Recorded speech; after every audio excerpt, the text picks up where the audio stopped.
eu sigo o manual. Eu fico aqui, todo mundo já está acostumado. Aqui o Fábio, ele é tão assim, certinho que ele manda até o manual assim, para os universitários. Eu vou compartilhar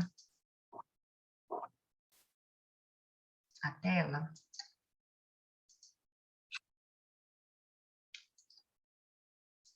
Vocês estão vendo a tela grande? Sim. Sim? Então, semana passada, não, retrasada. Meu áudio fica ruim, vocês me falam que meu áudio, se ficar com delay, alguma coisa, vocês me avisam, tá? Vocês estão me ouvindo bem? Sim. Sim. Que veio uma mensagem aqui que estava ruim. Semana passada, retrasada, a gente ficou no primeiro e no segundo mandamento. Foi uma discussão muito boa. Eu acho que esse estilo de roda viva que a gente está fazendo, de perguntas e respostas, ajuda mais a formatar essa ideia dos mandamentos, e a gente viu quanta coisa tem no mandamento, né? Às vezes a gente olha ali a simplicidade escrita do mandamento, e a gente não, quando a gente vai falar sobre ele, a gente vê quão abrangente quão grandioso, e como a própria Bíblia vai se explicar. Então, assim, aqui está a lei, né? Mas no próprio Êxodo e nos outros livros, isso vai ser constantemente revisto, porque a lei é o caráter de Deus, né? É a lei que rege o universo. A gente tem as leis físicas, né? As leis naturais que regem todo o universo, e tem a lei moral. E se a gente não segue as leis naturais, dá ruim. E assim como a lei moral. Eu acho que isso fica meio óbvio no mundo que a gente vive, né? A gente sempre viveu na Terra problemas de ordem moral. Isso sempre foi um questionamento da filosofia, da psicologia. E é uma área que me interessa muito. Eu falei que se eu voltar a estudar um dia, eu quero voltar a estudar moralidade. A gente vive numa época de moral pós-moderna, né? Tem gente que está falando até que já passamos da pós-modernidade para uma outra etapa em que não há nem verdade, né? Se fala em não ter uma verdade absoluta, a moralidade é definida pelo próprio grupo, e a gente percebe que toda essa também ideia filosófica de uma moralidade criada por seres humanos que não são morais também não funciona. E aí a gente vê a lei de Deus, né? Que é simples, se você for ver, mas extremamente abrangente. E a gente está estudando os primeiros mandamentos, os primeiros 4 mandamentos se referem ao nosso relacionamento com Deus, né? Então, assim, de como deve ser o nosso relacionamento com a divindade. Então, eu queria saber de vocês, se vocês lembram o primeiro mandamento, só para a gente falar aqui, para ver se estão estudando em casa, provinha oral. Quem lembra qual é o primeiro mandamento? Só para a gente retomar, está em Êxodo 20. Quem puder acompanhar lá, quem fala o primeiro mandamento?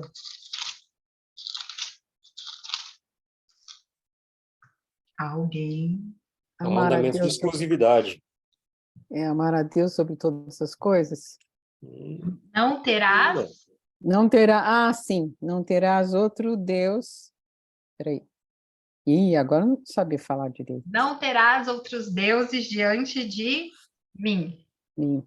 Né? Que foi o que o Rodolfo falou aí, né? A questão da exclusividade.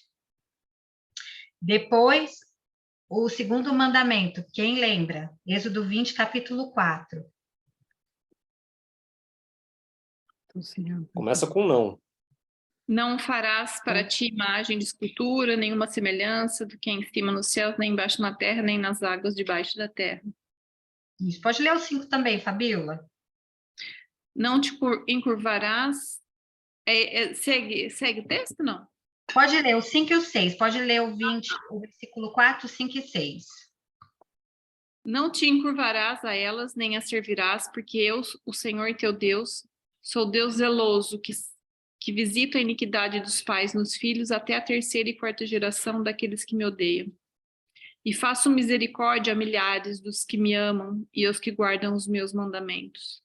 Beleza. Pode ser que a tradução de alguns de vocês seja um pouquinho diferente do da Fabíola, mas vocês perceberam que a ideia é a mesma, né? E aqui eu acho que a palavra de ordem é não reduzir Deus, né? Não reduzir. A gente tem a tendência de criar deuses para a gente, né? Tem até uma frase que eu não sei quem disse agora, que eu não vou lembrar, mas falam que o homem criou Deus, né? Que o homem criou Deus como uma necessidade.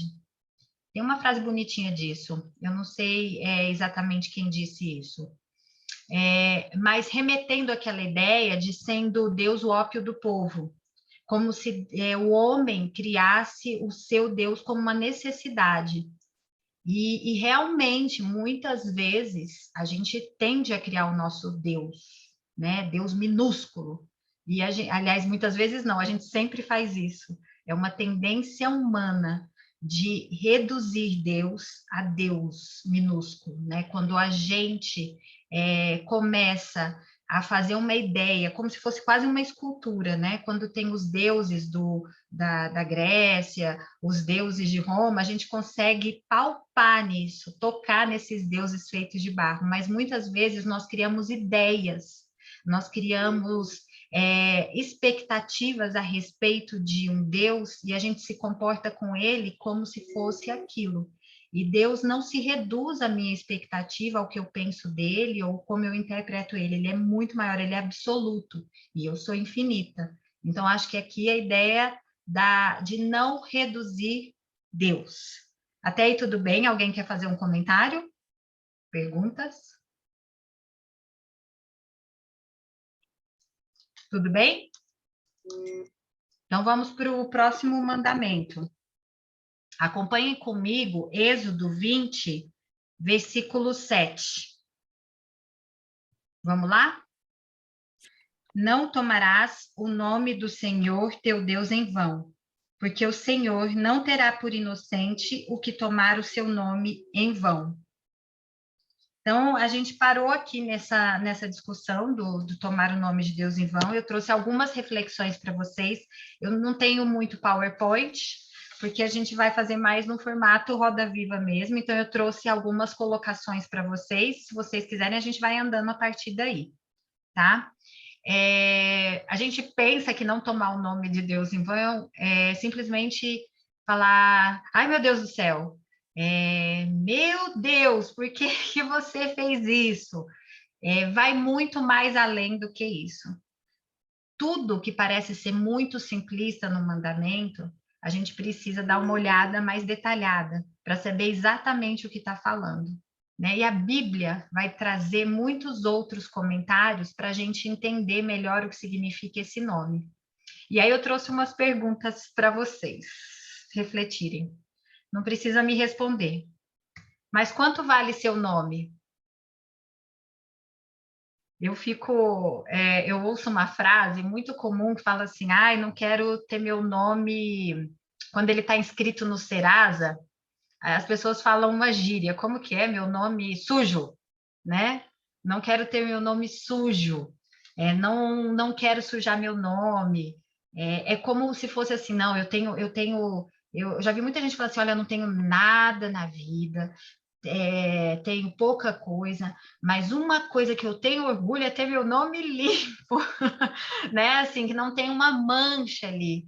Não parece que você não tem uma dívida, você não tem algo a que você é escravo, ou que você deve a alguém, né? O nome limpo. Outra coisa, às vezes, muitas vezes, as pessoas falam não verdades a nosso respeito, né? Assim, às vezes falam coisas, e eu já ouvi frases que falam assim, estão ultrajando o meu nome, né? Assim, a pessoa está ultrajando o meu nome. Como que ela fala essa inverdade? Ela nem me conhece, e como que ela fala isso de mim, né? Ou outra coisa, quando falam da sua família. Vocês já passaram por isso, pessoas comentando assim, do tipo, estão acusando falsamente o nome da minha família. É o nome da minha família que está em jogo. Já ouviram essas frases por aí? Por quê? Porque elas têm um sentido. O nome não é simplesmente um amontoado de letras que as pessoas colocam e te dão. Ele é muito mais do que essas letrinhas. Ele carrega um significado. Ele carrega toda uma simbologia. Então, o nome carrega o seu nome de família, de onde você vem, quem você é, como você chegou até aqui. Ele fala também, ele é muito relacionado quando a gente fala frases do tipo meu nome limpo, não quero ter meu nome sujo, estão ultrajando meu nome, estão sujando meu nome, estão falando do nosso caráter, da nossa moralidade, estão falando da nossa ética, da forma como a gente se comporta no mundo. Então, o nome nunca é algo simplesmente como uma letra. Ele diz do caráter, de quem eu sou. Então, quando a gente fala não tomarás o nome do seu Deus em vão, a gente está falando para não tomar o caráter dele, não usar o caráter dele por aí, né? Não usar o caráter dele, falar em nome dele por aí, de forma que não represente ele, de forma que suje o nome de Deus no Serasa, de uma forma em que a gente fale que é filho dele, mas a gente não age como filho dele. E eu queria que vocês acompanhassem essa linha de raciocínio, eu queria que vocês lessem aí na Bíblia de vocês, João 6,37. Se alguém puder ler, João 6,37.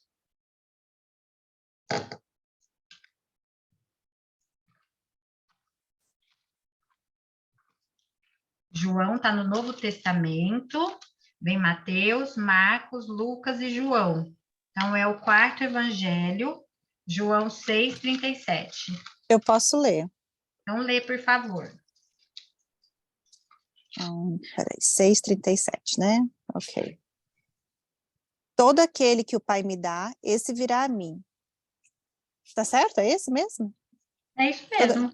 Todo aquele que o Pai me dá, esse virá a mim. E o que vem a mim, de modo nenhum, o lançarei fora. Primeira ideia desse versículo, que eu acho que é muito amparado, tudo bem que vocês estão rápido, estava em Lucas. Eu falei, gente, mas não era isso. Era só um pouquinho. Deixa eu só achar aqui. 6,37. Calma aí. Isso. A primeira ideia desse versículo é que Deus não desperdiça quem vai a Ele. Ele fala de modo nenhum o lançarei fora. Esse versículo me remete à história do filho pródigo. Vocês lembram dessa história? Do filho que ele pediu a herança do pai, e ele falou, eu vou embora, quero minha herança em vida, me dá a minha parte, e aí ele foi para o mundão. Aí ele foi, fez festa, todo mundo era amigo dele, todo mundo gostava dele, acabou o dinheiro, aí os amigos também se acabaram, e aí ele estava sem eribeira, foi trabalhar com porcos. Agora, essa história até é interessante, porque, assim, porco, para o judeu, é totalmente imundo. E ele comeu a comida do porco junto com o porco. Ou seja, ele foi no nível mais baixo que poderia haver lá para um judeu daquela época, né? E aí ele falava assim, isso não é vida. Até os empregados do meu pai têm uma vida melhor. E ele volta, né? E o pai o recebe quando fica sabendo que ele está voltando, o pai vai receber esse filho de braços abertos, né? E o outro irmão fica encabulado com isso. Como assim? Eu fiquei aqui o tempo inteiro. Ele foi para lá, para fora, pegou o dinheiro, deixou de trabalhar aqui, deixou até com trabalho extra, né? Porque quando um sai, o outro fica com trabalho a mais. Ele fez e abusou. Ele volta, pede desculpa e você aceita?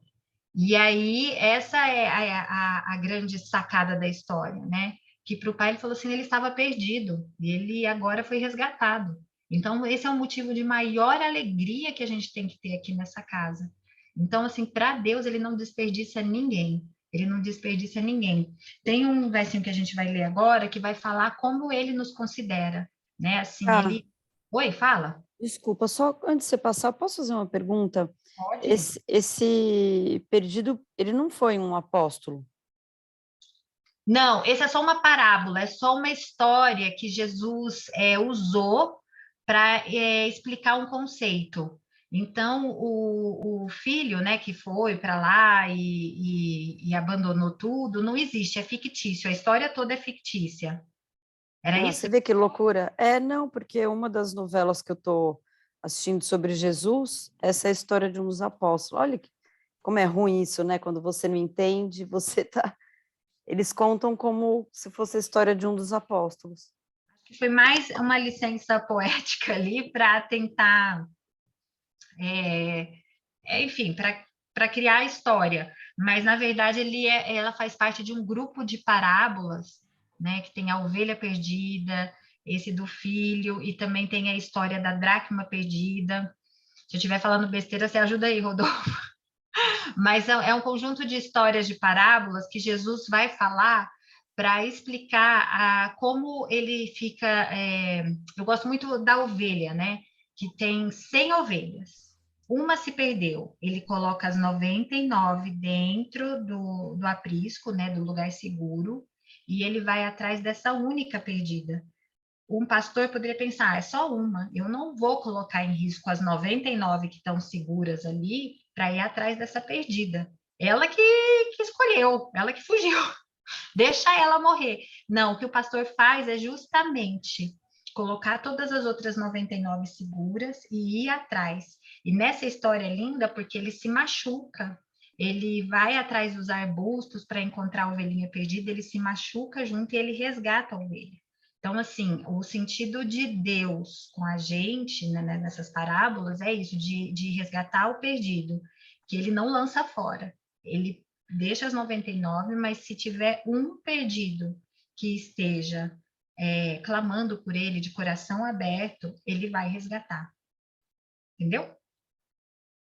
Entendi. Obrigada, viu? Agora eu quero que vocês vão num dos meus versículos favoritos hoje. Quer dizer, a gente vai ler hoje um dos meus versículos favoritos, que é Isaías 43, do versículo 1 ao 7. Queria que alguém lesse para a gente. Isaías 43, do 1 ao 7. Eu posso ler. Então, lê aí para a gente. Só mudar a versão aqui. Mas agora, assim diz o Senhor. É o Ara, né, Cá, que você costuma usar? Eu costumo usar o Ara, mas se quiser ler Tá. outro, pode ler. Fica à vontade. Mas agora, assim diz o Senhor, que te criou, ó Jacó, e que te formou, ó Israel. Não temas, porque eu te remi, chamei-te pelo teu nome, tu és meu. Quando passares pelas águas, eu serei contigo. Quando pelos rios, eles não te submergerão. Quando passares pelo fogo, não te queimarás, nem a chama arderá em ti. Vou até onde, Cá? Perdão. Até o 7. Porque eu sou o Senhor teu, o Santo de Israel, o teu Salvador. Dei o Egito por teu resgate, e a Etiópia e Sebá por ti. Visto que foste precioso aos meus olhos, digno de honra, e eu te amei, darei homens por ti e os povos, pela tua vida. Não temas, porque sou contigo. Trarei a tua descendência desde o Oriente até juntarei desde o Ocidente. Darei ao norte e entrega, e ao sul não retenhas. Trarei meus filhos de longe e minhas filhas das extremidades da terra, a todos os que são chamados pelo meu nome, e os que criei para minha glória e que formei e fiz. Lindo, né? Eu gosto muito do versículo 1, que fala, não temas, porque eu te remi, chamei-te pelo teu nome, tu és meu. Então, assim, a Bíblia sempre vai trazer esse conceito para a gente, de que a gente não é da gente mesmo, né? A gente tem essa crença no mundo atual que a gente é uma individualidade, que a gente é separado. A Bíblia vai sempre trazer vários versículos e Deus sempre falando, tu és meu, você é meu, você é meu, minha propriedade, eu criei, né? Eu sou o Criador, né? Eu sou o teu Criador, você é meu. Só que não é um meu de possessivo, né? Porque ele traz a liberdade, traz o amor, traz tudo, mas o tu és meu, no sentido desse conjunto de versículos aqui, para dizer para a gente que a gente não está sozinho, né? Que fala assim, quando você passar pela água, eu serei contigo. Pelos rios, eles não vão passar por cima, você não vai ser submergido. Quando passar pelo fogo, você não se queimará, porque você é meu. Você é meu. Aí, quando a gente vai lá, ele vai falar aqui um monte de palavras, dizendo que você é meu, eu cuido de você, eu movo o mundo todo por você, se for necessário. Então, esse é o estilo de amor de Deus por nós. E aí, no versículo 6, ele vai dizer assim: trazei meus filhos de longe, minhas filhas, das extremidades da terra. A gente costuma, às vezes, tirar foto de filho no Instagram e eu vejo muita gente postando, tudo meu, né? Tudo meu coração todinho, né? Por quê? Porque quando a gente tem família, o vínculo de família, o vínculo de pai e filho, é esse o sentimento, é um amor do tipo, eu criei, nasceu de mim. Então, assim, eu dou minha vida por você. Você é meu, né? Você é meu. E Deus sempre vai trazer na Bíblia, e vai ter outros versículos, quando ele coloca a gente como seus filhos e filhas. Então, nós somos os filhos dele, nós carregamos o nome dele. Nós somos os descendentes dele e nós carregamos o nome de Deus. E aí ele vai dizer assim: a todos os que são chamados pelo meu nome, e os que criei para a minha glória e que formei e fiz. Isso aqui dá uma discussão linda, mas o que eu quero só pegar desses versículos, porque ele traz as três ideias juntas. Nós somos de Deus, ele nos criou. Ele faz tudo o que for possível para cuidar de nós. Nós somos os filhinhos dele. E nós o chamamos pelo nome. Nós somos chamados pelo seu nome. Nós somos reconhecidos pelo seu nome. E quando a gente é reconhecido pelo nome de Deus, e aí vem a conotação do mandamento. A gente não pode usar o nome de Deus em vão, porque nós somos os filhos deles, os descendentes, o que carrega, nós carregamos o caráter dele em nós. Então, quando ele fala isso, ele está falando para a gente tomar cuidado com as nossas atitudes em relação a sermos filhos de Deus. Muita gente por aí diz que é filho de Deus. Muita gente, principalmente hoje. Se ele vê qualquer coisa, eu sou embirrada com a bancada evangélica, vocês sabem que tudo eu dou de exemplo a bancada evangélica. Porque, assim, a gente vê falando em nome de Deus, né? A gente viu naquela manifestação que teve em Brasília, um monte de gente se chamando filho de Deus, mas agindo em nenhum momento em conformidade com o caráter de Deus. Isso seria o tomar o nome de Deus em vão. Tem aí alguma pergunta, alguma consideração, complemento? Karine, eu estou Pode meio falar. perdida. Qual é o... É Isaías? Qual o capítulo? 4:3, não é? Oi? 4:3. 4:3. Gente, cortou tudo para mim que a Suzana falou. É só para mim que cortou? Não, o meu também corta de vez em quando. A Roberta falou que é capítulo 4. Do 1 ao 43, mano. Ah, 1 ao Isaías 43, do 1 ao 7. Tá. Era isso? Sim, eu estava perdida aqui. Bem, então, em resumo, seria as suas atitudes, a maneira que você vive, o que você pensa, tudo isso. exatamente. Eu vou ler essa frase aqui para vocês verem que está no slide. É dizer que somos filho ou filha de Deus e continuar com a mesma vida de antes. Significa adotar esse santo nome sem experimentar uma genuína mudança em quem somos. Como resultado, equivale a adotar o nome de uma família sem realmente pertencer a ela.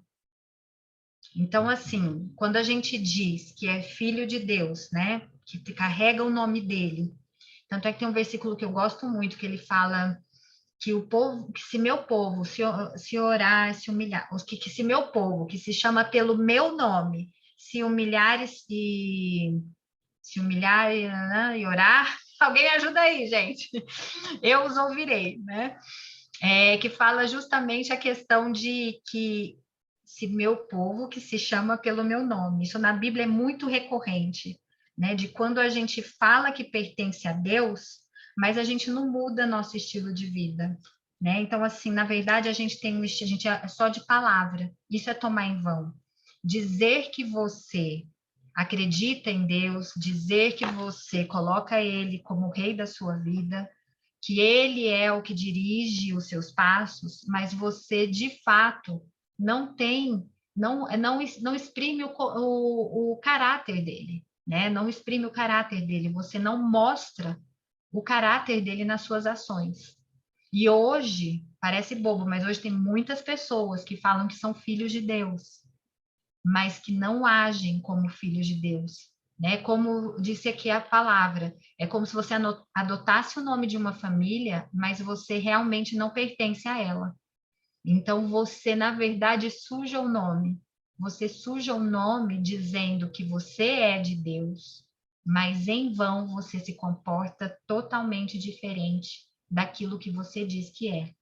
Então, e muitas vezes eu vejo assim também outras coisas além disso, de pessoas, que é o que a gente vê ao longo da história, fazer justiça em nome de Deus.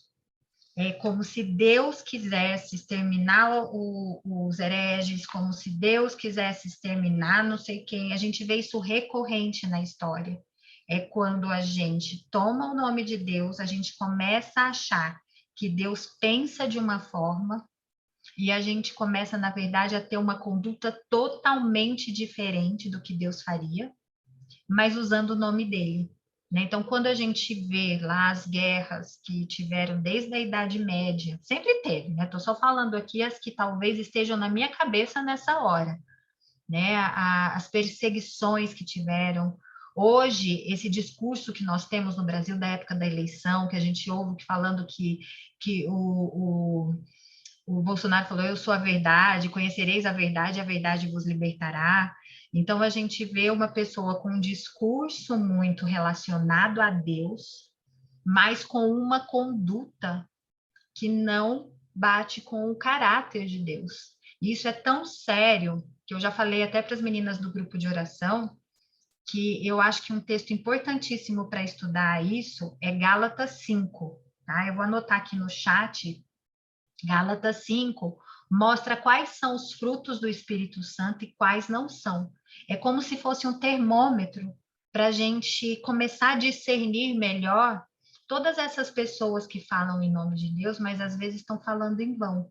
E até nós mesmos, porque às vezes nós mesmos falamos que estamos apegados a Deus, que estamos conectados a Deus, mas nos recusamos a expressar o caráter dele. Então, isso se torna. E todos nós fazemos isso em algum momento da vida, não tem como. Vocês vão ver que em todo momento da vida a gente já fez tudo de errado, todos os mandamentos. E isso que a gente vai falar aqui o tempo todo, que não tem como, com a nossa natureza pecaminosa, fazer de tudo, controlar. Falar assim, hoje eu não vou fazer isso. Às vezes, sem perceber, a gente faz. Né? Porque a nossa natureza pecaminosa é contrária à lei de Deus. Ela é totalmente contrária à lei de Deus.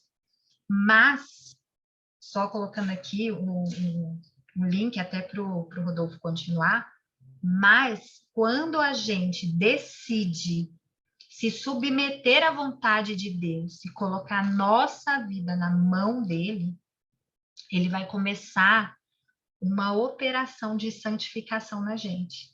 E a justiça dele, pela morte dele na cruz, é como se ele cobrisse a gente com o manto da justiça dele e ele falar: tá pago.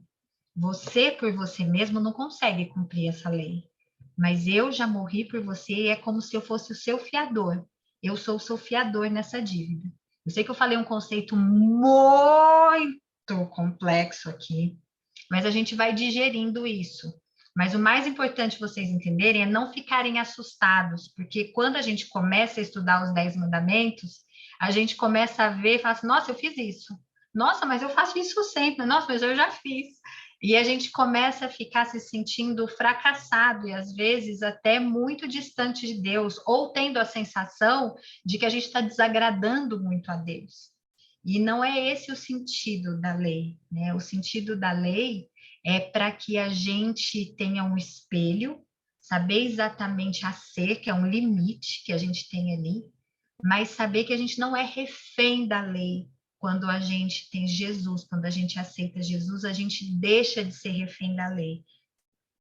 Falei grego. Rodolfo, ajude os universitários. Perfeito, Karine. Mais alguma coisa? Alguém gostaria de acrescentar alguma coisa, comentar? Eu vou ler então só mais um texto para a gente fechar e eu já vou passar para o Rodolfo. Ótimo. Olha aqui. O primeiro mandamento nos encoraja a amar a Deus e colocá-lo no centro da nossa vida. O segundo mandamento esclarece o que isso significa. O terceiro mandamento leva em consideração os 2 primeiros e nos diz que decisão você vai tomar. Você vai aceitar o convite que seu Pai Celestial está lhe fazendo? Vai colocá-lo no centro da sua existência, adotando-lhe o nome e o caráter? É como se Deus estivesse chamando a gente. Adote meu nome e meu caráter, eu quero ser seu pai. Eu quero ser seu pai. Você quer ser meu filho? Para ser meu filho, você tem que, assim, entrar na família, você tem que exprimir o meu caráter na sua vida. Claro que ele não vai, isso não é a força, não é você lutando com a sua santificação. E isso é um conceito interessante porque muitas pessoas tentam fazer lá punições, fazem, como que chama aquilo? Penitência. E a Bíblia é totalmente contra isso.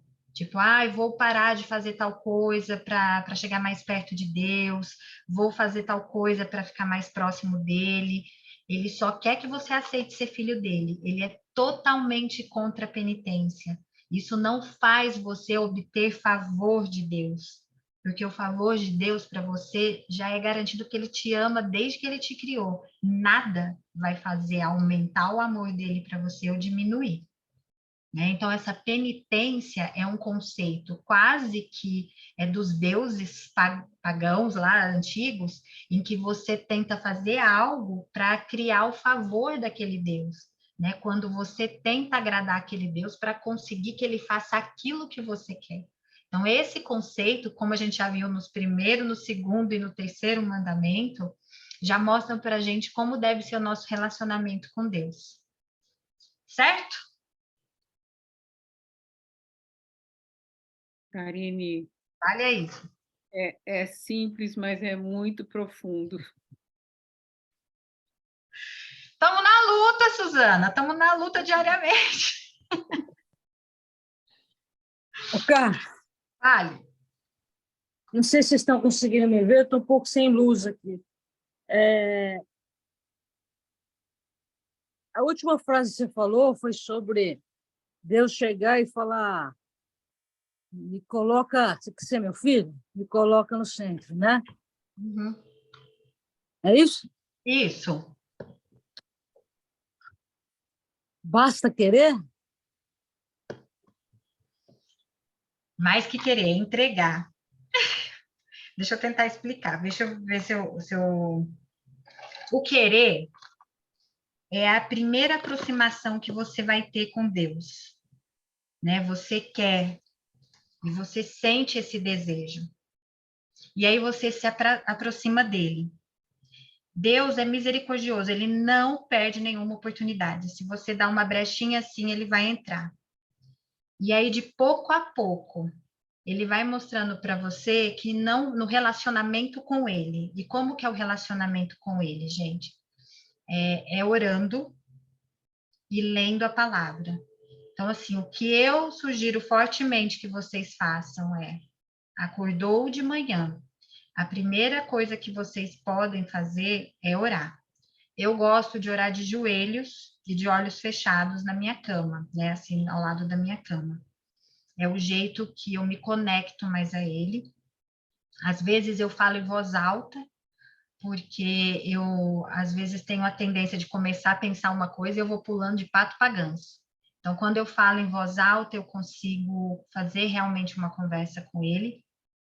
E ali nessa oração, o mais importante que a gente tem que fazer é pedir para que o Espírito Santo esteja em nós naquele dia e que o Espírito Santo comece a colocar na nossa cabeça, né, a vontade de Deus. E aos pés de Cristo, na nossa oração, a gente entrega a nossa vontade a Ele. Isso eu estou contando para vocês é experiencial, tá? Então, assim, no primeiro momento, o querer Deus pega. E Ele vai transformando esse querer, e Ele vai elaborando junto com você esse querer, e vai avançando em etapas. Conforme você vai abrindo a brecha, Ele vai abrindo. Até tal ponto em que Ele vai olhar para você e Ele vai assim. Eu venho nessa caminhada com Deus, estou falando agora da minha perspectiva. Quando eu comecei a entregar minha vontade a Deus, eu comecei a ver o quanto eu estava distante dele. Então ele começou a mostrar para mim assim, tá bom, você entregou sua vontade, mas agora você precisa parar de fazer tal coisa, porque isso está me desconectando de você. Só que parar de fazer aquela coisa era totalmente contra o meu desejo humano, vamos pensar assim. Mas eu percebia que aquilo estava impedindo a minha conexão com Deus. Então, quando você entrega a sua vontade, é você literalmente abandonando certos estilos de pensamento, certas formas de encarar o mundo e começando a ver como ele quer que você vê, que assim, como ele quer, para que você foi criado, entendeu? Ou a razão do porquê você foi criado. Ficou muito subjetivo? Alguém conseguiu entender ou explicar melhor? A Mimi é boa para explicar isso. Olha, você não me põe na Olha, fogueira, não. Eu tô quietinha aqui. Roda viva, bem. Todo mundo vai para a fogueira. Não, eu penso assim, pegando esse gancho seu aí. Nós temos que lembrar ali, lá de Gênesis, quando a gente começou o estudo, eu acho que é no capítulo 1, se não é no 1, é no 2, que agora eu não consigo lembrar de cabeça, que Deus fala assim, façamos o homem à nossa imagem. Né? Então, nós fomos criados à imagem e semelhança de Deus. E para que a gente foi criado? Para se relacionar com Deus, né? Nós somos ali criados para glorificar Ele e relacionar com Ele. E, infelizmente, com o pecado, a gente perdeu essa imagem e semelhança com Deus. Então, quando Deus chama a gente assim para nos chama de volta para esse relacionamento, é que a gente vai ver o primeiro, o segundo e o terceiro mandamento acontecendo. Deus fala assim, olha, para eu te restaurar a minha imagem e semelhança, a única forma que tem que fazer disso acontecer é eu estar no centro do seu coração, eu ser a sua prioridade. E aí, com Deus sendo a nossa prioridade, nós vamos fazer as nossas ações, os nossos pensamentos vão ser direcionados para Ele. E tudo que eu faço que é direcionado e centrado, e assim, para dar honra, glória a Deus, são louvores. Agora, quando eu deixo a minha natureza carnal, quando eu deixo eu mesmo, os meus ídolos decidirem, aí eu não sou restaurada à imagem e semelhança de Deus. Né? Eu não me permito entrar nesse processo de entrar, de santificação, né? de render mesmo. E aí é quando eu não consigo colocar Deus em primeiro lugar, e que eu faço são obras de esculturas, e eu não consigo honrar o nome dele. Não sei se era isso que você queria que eu falasse, Karine. Mas é isso, que assim, como eu vejo, né? Como eu entendo. Posso começar a falar um pouquinho sobre isso também? Eu vou apresentar aqui a minha tela. Deixa eu tirar a minha. Não precisa tirar, acho que vai... Ok, tudo bem, acho que Eu acabei de desenhar aqui uma reta. Note que aqui a gente tem Deus, e aqui é uma trajetória aí de um cristão, de alguém que está buscando a Deus. E a gente tem salvação e perdição. Na verdade, a gente está num caminho aí em busca de salvação e fugindo da perdição. A pergunta que a Silvana fez ali foi sobre basta querer. Tá? A vida funciona mais ou menos assim, a vida de alguém que está buscando Deus. Você pode estar em algum lugar, por exemplo, aqui, bem distante de Deus. Tá? Agora, a partir do momento que você começa, que você quer, você vai começar a andar nessa direção aqui, na direção de Deus. Mas você está bem distante de Deus. Você está salvo ou você está perdido? Você precisa chegar até Deus para ser salvo?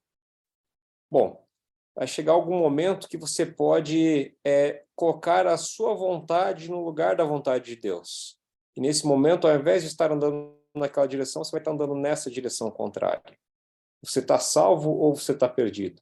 Você precisa estar aqui pertinho, quão perto você precisa estar de Deus para estar salvo, quão distante você precisa estar para estar perdido. Bom, aí que está o interessante sobre graça. Não é sobre o quão perto ou quão distante você está, mas em que direção que você está caminhando. Então você pode estar aqui bem distante de Deus, mas você tomou uma decisão. E agora você está caminhando nessa direção aqui. Você ainda tem muitas coisas na sua vida que estão contra a vontade de Deus e muita coisa que você nem sabe que está contra a vontade de Deus, mas que você vai aprendendo ao longo da sua caminhada. Mas você está caminhando nessa direção. A partir do momento que você está caminhando nessa direção, isso indica salvação. Agora, se você chegou aqui bem próximo de Deus, você já teve bastante comunhão com Deus, conhece bastante sobre Deus, você está aqui pertinho de Deus. Mas tem alguma coisinha lá que você prefere colocar na frente no lugar de Deus. Você prefere tomar uma decisão contrária à vontade de Deus pela sua própria vontade. Deus, eu quero, aquela pergunta do querer, eu quero, mas deixa eu fazer isso daqui do meu jeito. Opa, você começou a caminhar no sentido contrário. Caminhando no sentido contrário indica isso daqui. Não importa quão próximo você esteja de Deus, quantas coisas você esteja fazendo, você esteja cumprindo da lei de Deus, mas você caminhou no sentido contrário, você está se distanciando de Deus. E pode ser que você tenha andado demais no sentido contrário e veio parar aqui embaixo de novo. Está bem longe de Deus. A partir do momento que você volta a buscar a Deus, você está buscando a Deus, você está de novo ali em direção à salvação. Então, isso é uma caminhada aí que pode durar a nossa vida inteira e ninguém está isento de acontecer isso daqui. Você sai, você se coloca totalmente no lugar de Deus, ou seja, o primeiro mandamento você acaba quebrando, acaba colocando o seu eu no lugar de Deus, né? Não terás outros deuses diante de mim, e você cai lá embaixo, bem distante de Deus. Mas você tem sempre a possibilidade do perdão e você pode voltar a caminhar em direção a Deus. E o importante é isso daqui, em qual direção você está seguindo. Você está colocando a sua vontade ou você está colocando a vontade de Deus em primeiro lugar. Tá? Isso que é interessante. Ninguém sabe tudo acerca de Deus que possa estar tão próximo dele.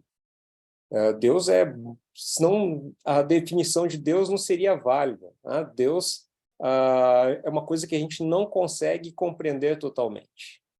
Mas, à medida que você está caminhando, que você está buscando a Deus, você está caminhando aí em direção à salvação. Não sei se ajudou um pouquinho essa ilustraçãozinha, mas é mais ou menos dessa forma aí que funciona, dessa forma que a gente vai trabalhando. É assim que a vida, a caminhada cristã funciona. Bom, Posso fazer uma pergunta? Pode fazer, claro. Se a gente partir, porque assim, de que Deus já nos salvou. Então, eu estou com um convite na mão. Ele já me deu. Então, assim, mas para eu entrar nessa festa, eu tenho que me vestir adequadamente, que a festa de gala não vai dar para eu entrar de chinelo. Talvez seja alguma coisa assim. Não sei, porque se eu partir de que ele já me salvou, meu convite já está aqui. Agora, eu preciso me preparar para entrar, talvez, né? Eu acho que talvez seja isso. É muito boa essa sua ilustração. existe um conceito por aí, que é o tal do conceito da graça barata, tá? Ou seja, a salvação ela está aí, ela é de todo mundo vai ser salvo. Agora, Deus não vai te salvar se você não aceitar aquilo. E o aceitar a graça é que é difícil.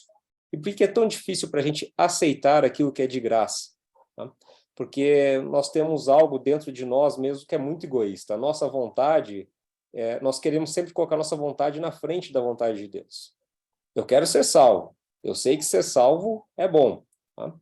Mas tem alguma coisinha ali que eu prefiro fazer do meu modo. Eu sei qual que é a vontade de Deus, mas eu quero fazer isso do meu modo. Eu estou rejeitando aquela graça. Tá?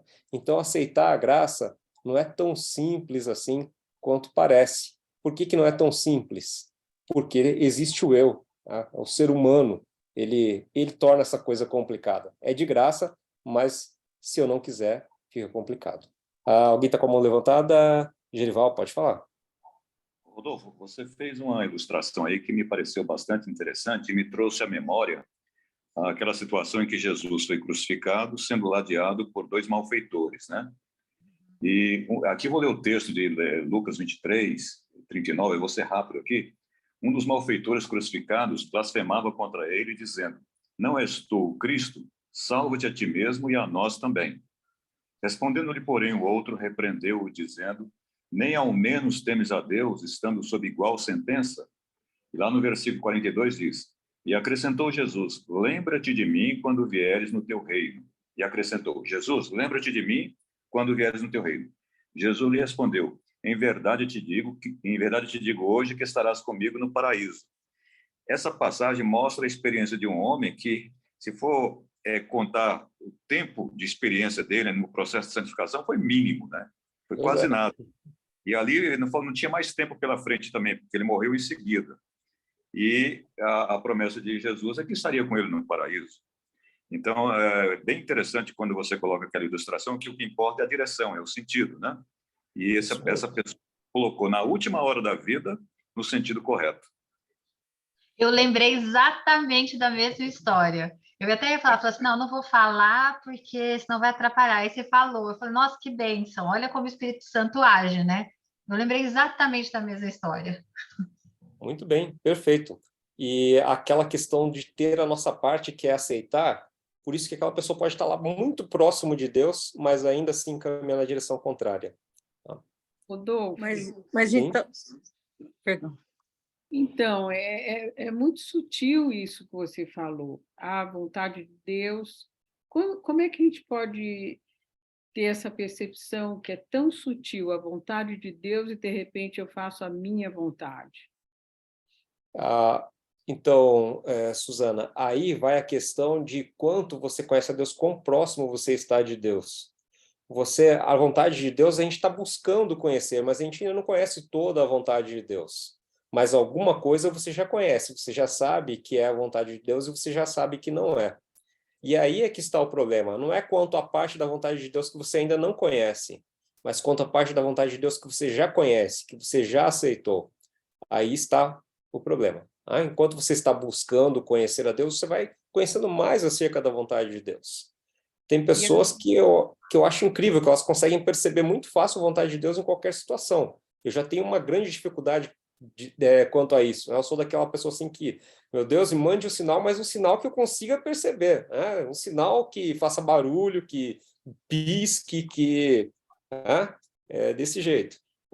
Outras pessoas têm uma espiritualidade muito fácil, uma forma muito fácil de entender em várias situações qual é a vontade. O importante é que dentro daquilo que você conhece, você primeiro busque sempre conhecer mais, e daquilo que você conhece, você não coloque a sua vontade à frente da vontade de Deus. Porque eu até me lembrei agora de quando eu era menina, que eu estudei em colégio de freira, né? E uma vez eu perguntei para uma freira que eu gostava muito, mas qual é o seu pecado que você vai confessar? O meu pecado é eu ficar com inveja do lápis da outra freira. Eu digo, meu Deus do céu, quando que eu vou chegar nisso? Pois é. Para cada pessoa vai ter uma experiência bem diferente quanto a isso. Fica cada vez mais sutil, é isso que você quer dizer? Exatamente. Mas eu posso... Mas eu não posso entender que eu estou próxima de Deus se eu estou feliz, completa.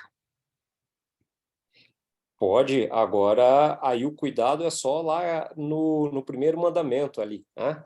Você colocou realmente Deus, não está tendo outro Deus diante de Deus, ou seja, você não está sendo seu Deus, esse que é o perigo que a gente como humano acaba tendo, tá?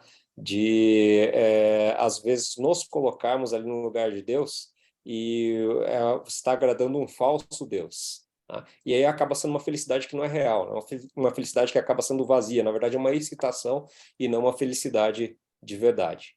Tá? Isso é coisas que eu acho que na vida com a experiência e tal, à medida que você vai amadurecendo e se desenvolvendo, você consegue entender mais quando você realmente está feliz e quando você achava que você estava feliz, mas estava tendo um momento de alegria, de excitação ali.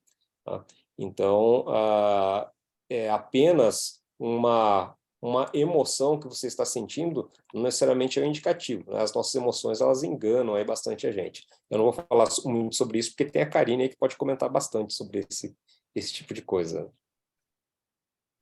Não, eu só assino embaixo, assim,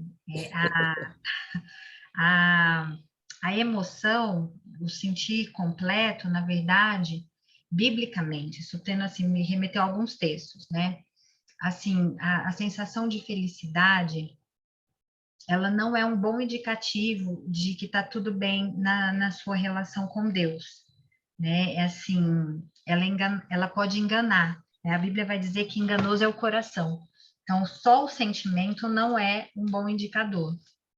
Na verdade, você vai ter momentos em que você vai ter provações, né? A Bíblia vai falar de provações, que você vai ter momentos em que você vai estar bem baixo astral, né? Me lembrou um caso de, de Daniel, que recebeu uma visão de Deus e ficou depressivo, né? Outros, Elias, que era um profeta de Deus, vamos pensar assim, profeta é extremamente conectado a Deus, né? Ouvia a palavra de Deus e passava diretamente. Elias teve um momento de depressão também na Bíblia, mas eles eram extremamente conectados com Deus, tinham uma relação bem próxima. Só que Deus, ele não lida com a emoção, ele lida por meio da emoção, mas não é ela o indicativo da relação.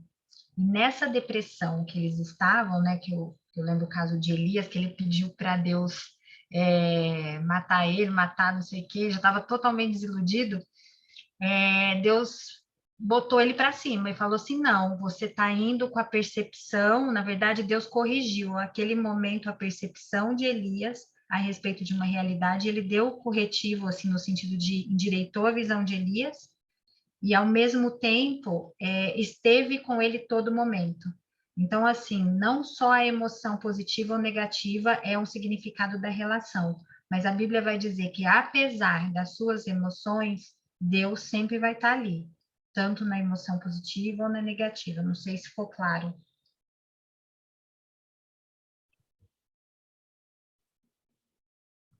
Quer continuar, Rodolfo? Ok, vamos continuar aqui, vamos agora para o quarto mandamento. Note que até agora todos os mandamentos que nós vimos começavam com não. Tá? Esse daqui é o primeiro que não vai começar com não, vai começar com a palavra lembra-te. Então ele está nos chamando a lembrar-nos. Então, vamos ler aqui rapidinho, Êxodo 20, verso 8 ao 11. Lembra-te do dia do sábado para o santificar. 6 dias trabalharás e farás toda a tua obra. Mas o 7º dia é o sábado do Senhor teu Deus. Não farás nenhum trabalho, nem tu, nem teu filho, nem a tua filha, nem o teu servo, nem a tua serva, nem o teu animal, nem o forasteiro das tuas portas para dentro. Porque em 6 dias fez o Senhor os céus e a terra, o mar e tudo que neles há, e, ao 7º dia, descansou. Por isso, o Senhor abençoou o dia do sábado e o santificou. Bom, esse mandamento aqui, da mesma forma que nós vimos no estudo passado, o segundo mandamento, eles não estão de acordo com o que uma grande parte do cristianismo observa hoje. Tá? Hoje nós não temos aí uma observância do dia do sábado, do 7º dia da semana, em grande parte do mundo cristão. E também nós temos aí o uso de imagens para adoração por diversos cristãos. Bom, para que a gente possa entender bem o contexto desses mandamentos e tudo, e por que nós temos isso de diferente hoje, é bom a gente verificar o que aconteceu ao longo da história. A gente já comentou um pouquinho, mas eu vou passar de novo sobre isso. Para a gente estudar, então, a Bíblia hoje, a gente vai começar olhando aqui um documento que é, na verdade, um documento da Igreja Católica.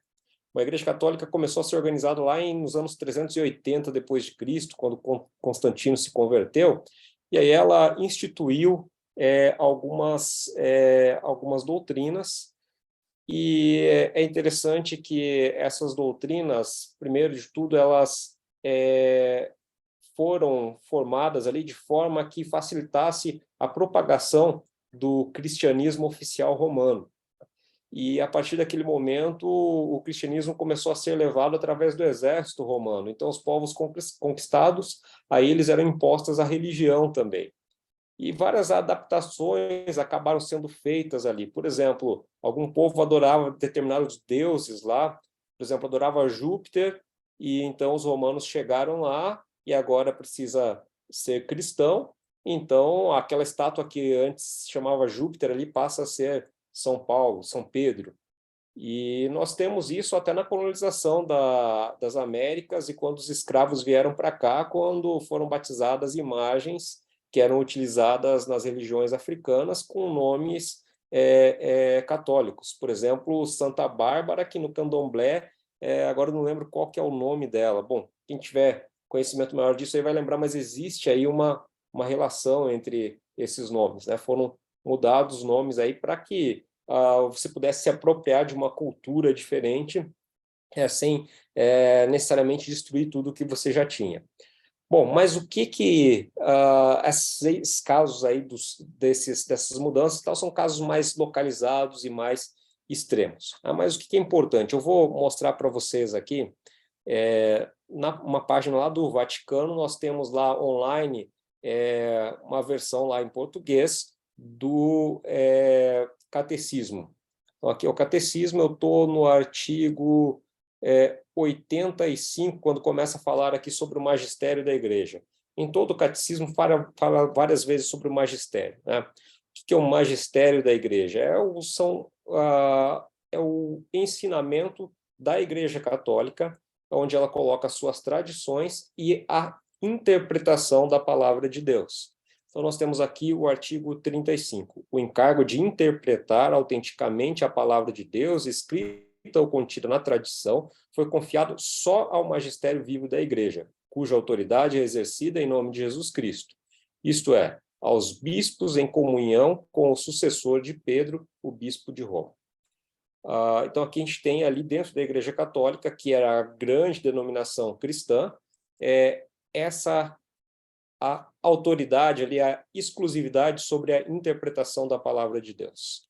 Bom, eu vou avançar aqui e a gente vai lá mais para frente. Vai ter uma parte que vai falar sobre a moral, e nessa parte se fala inicialmente, novamente, sobre o magistério da igreja, e se detalha bastante o magistério da igreja, e, por fim, se apresentam os 10 mandamentos.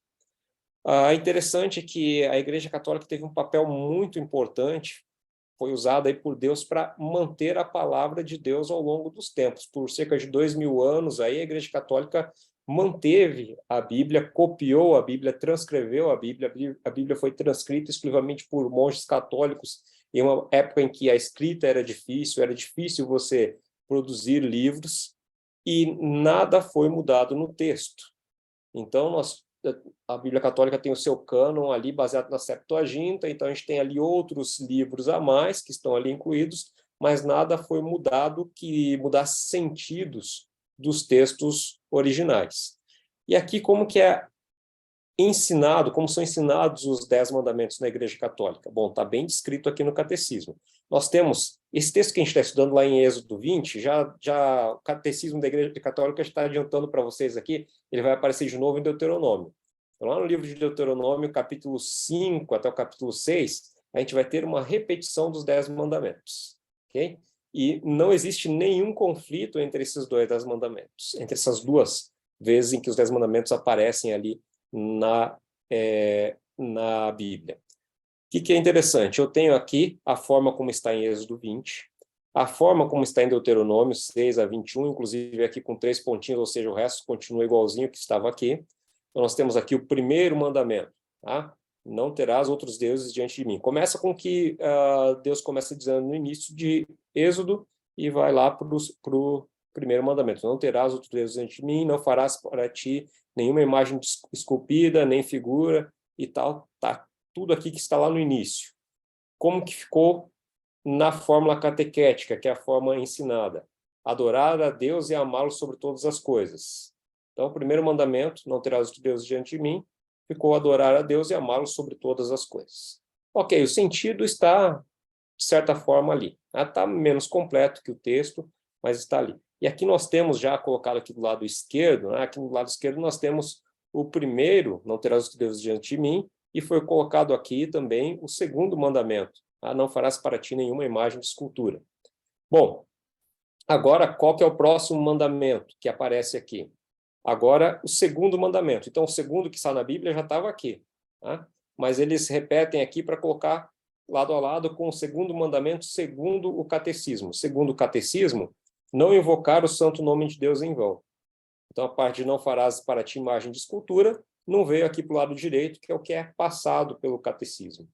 Tá? Bom, terceiro mandamento, que, segundo o catecismo, é santificar domingos e festas de guarda.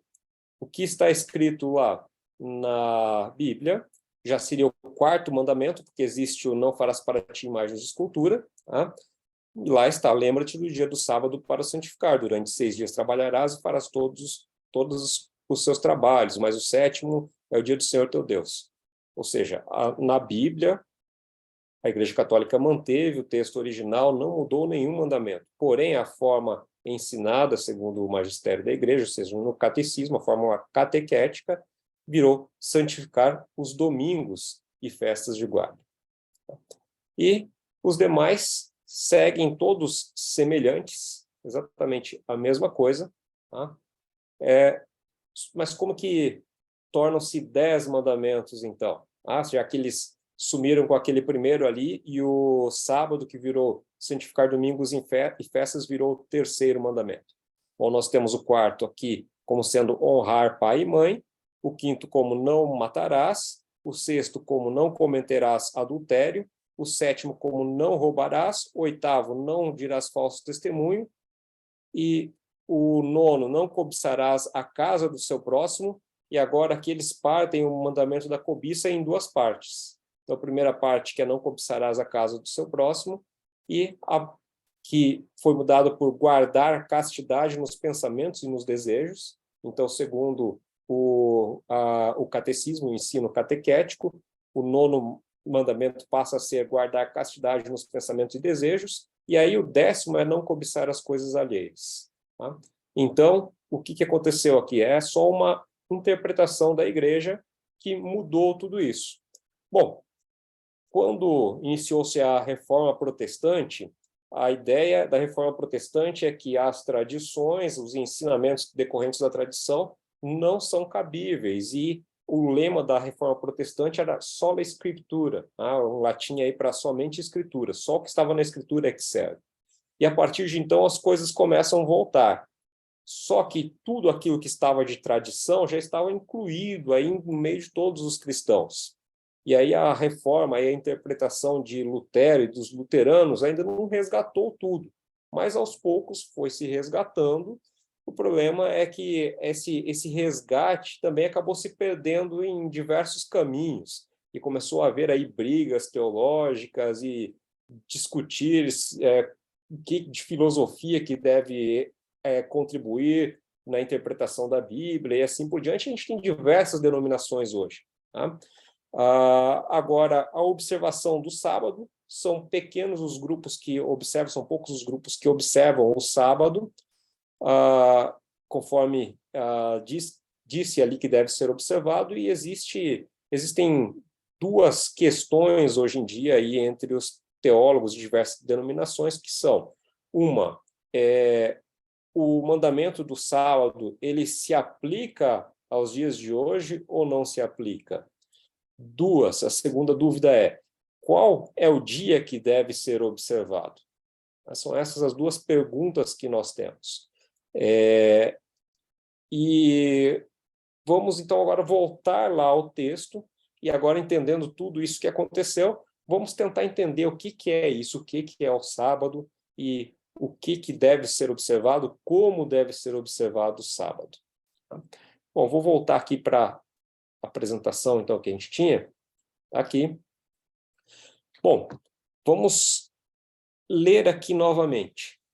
Primeiro, qual o dia que é o sábado segundo o Êxodo 20? Segundo o Êxodo 20, o 7º dia é o sábado do Senhor. Então, é o 7º dia que deve ser observado. Tá?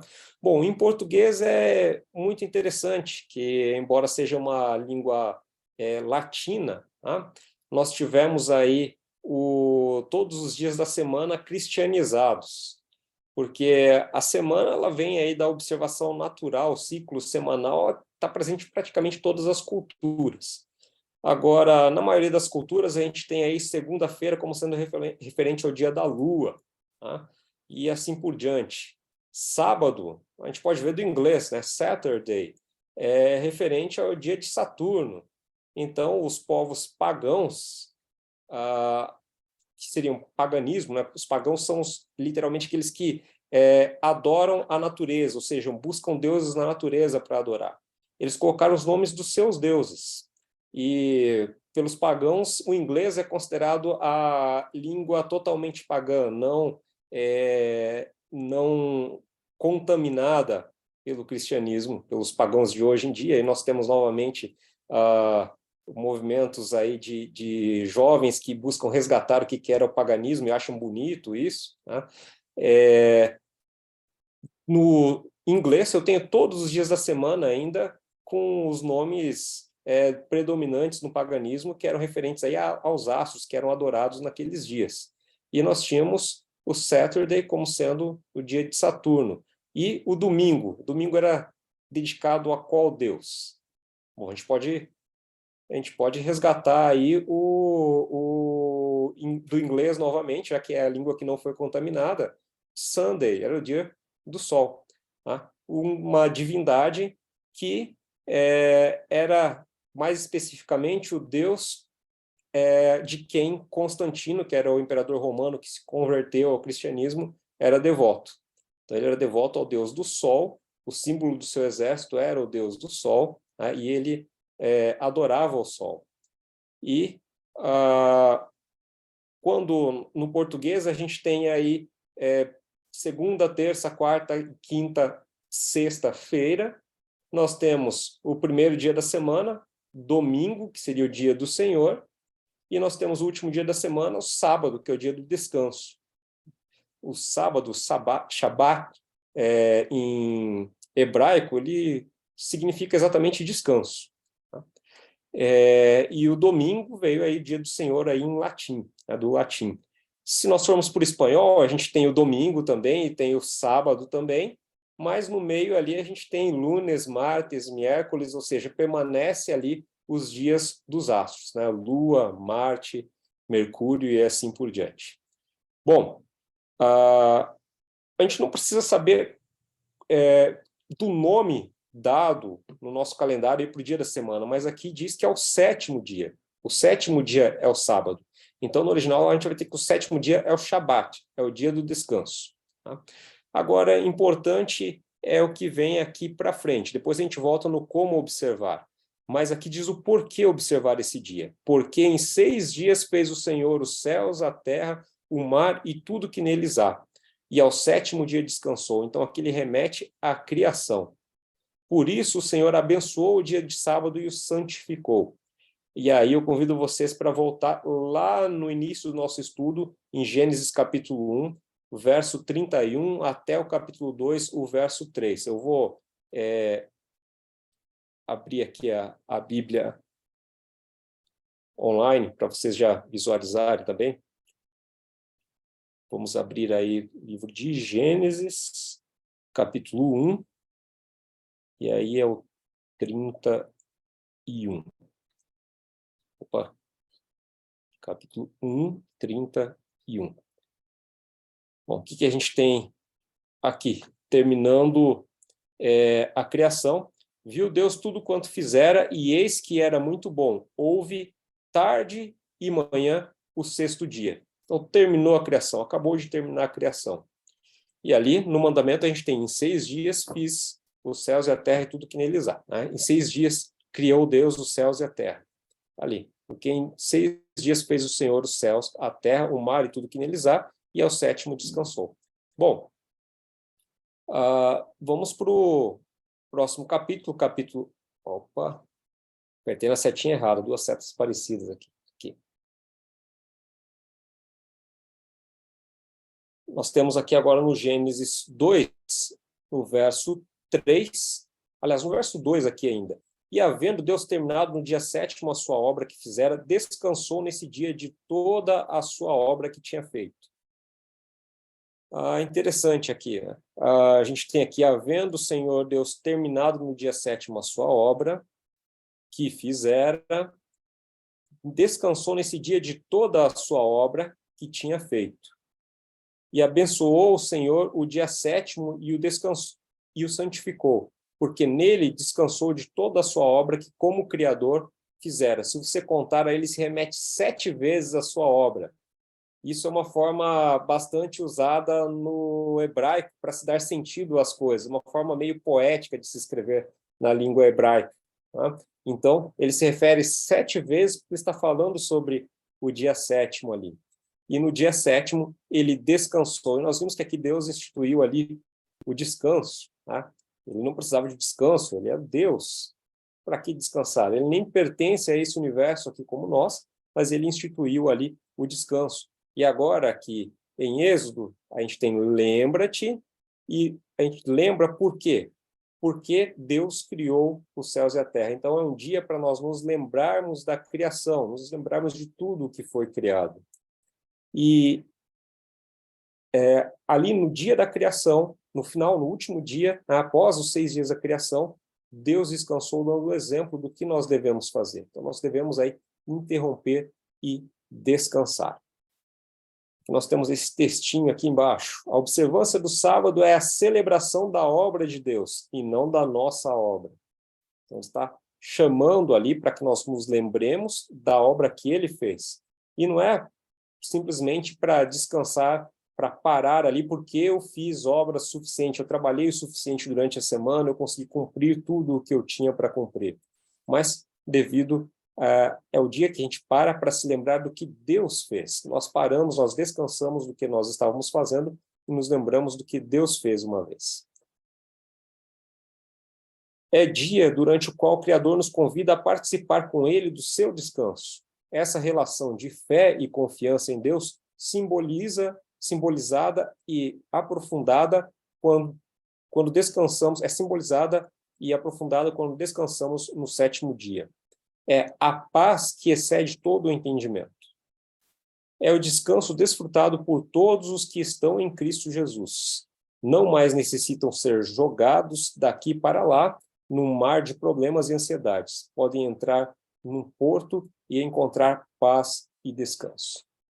Bom, é unanimidade. Hoje, na nossa cultura, ninguém discute que é necessário interromper o ciclo semanal e recomeçar. Tá? O ciclo semanal, todas as tribos, todas as culturas conhecidas, pelo menos a grande maioria delas, adota exatamente esse mesmo ciclo de 7 dias. É um ciclo que está aí na natureza. Bom, sobre essa parte aqui que a gente discutiu até agora, alguma dúvida? Alguém que gostaria de comentar, adicionar alguma coisa, perguntar? Fiquem à vontade. Rodolfo, você me perdoa, mas você acredita que eu ainda não entendi essa parte do 7º dia? Por que o sábado? Porque, pelo que eu entendi, em nenhum lugar da Bíblia fala que seria o sábado, sim o 7º dia. Por Isso que é por que uma é ordem... definido sábado? Roberta, isso é uma ordem cronológica mesmo, né? Começa lá nos dias da criação. 1º dia, 2º dia, 3º dia, 4º dia, 5º dia, 6º dia. e o 7º dia sendo o sábado. A gente tem um ciclo semanal aí, primeiro dia que começa a semana e o último dia que termina a semana. Esse ciclo semanal, da forma que ele era observado no calendário lunar, o calendário antigo, é a mesma forma que ele segue hoje, aí, o ciclo semanal. O que mudou dos calendários antigos para os de hoje é o calendário mensal, que o nosso mês não é mais um mês lunar, que ele não termina mais aí se a gente ficasse usando o mês lunar, que era o que eles usavam anteriormente, nosso calendário ia ficando defasado e ele teria que ser adequado de vez em quando aí com repetição de meses, né? Mas esse ciclo de 1º até o 7º dia, esse ciclo é um ciclo que vem adotado aí desde que nós temos registros na história. E aí a gente tem aqui a ordem do 7º dia. Então, a gente tem uma ordem do 1º, 2º, 3º, 4º, 5º, 6º, e no 7º dia da semana é aquele dia que a gente deve descansar. Tá?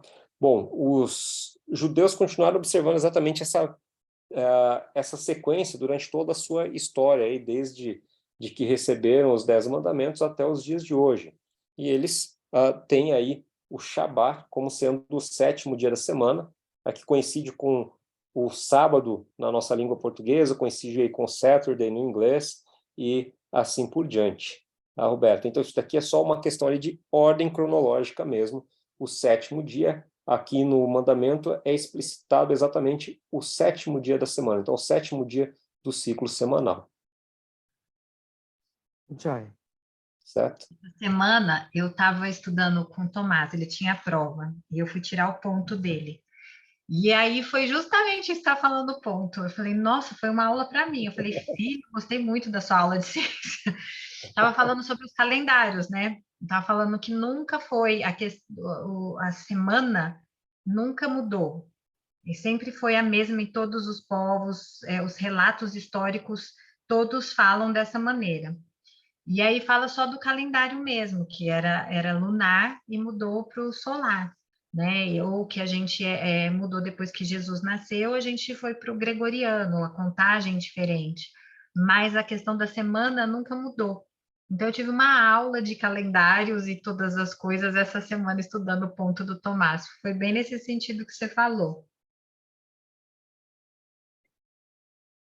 Bom, então aproveitar e vamos dar uma olhada lá no livro de Levítico, no capítulo, acho que é 23, tem aqui um detalhe interessante sobre a observância do sábado e o ciclo do calendário. Levítico 23.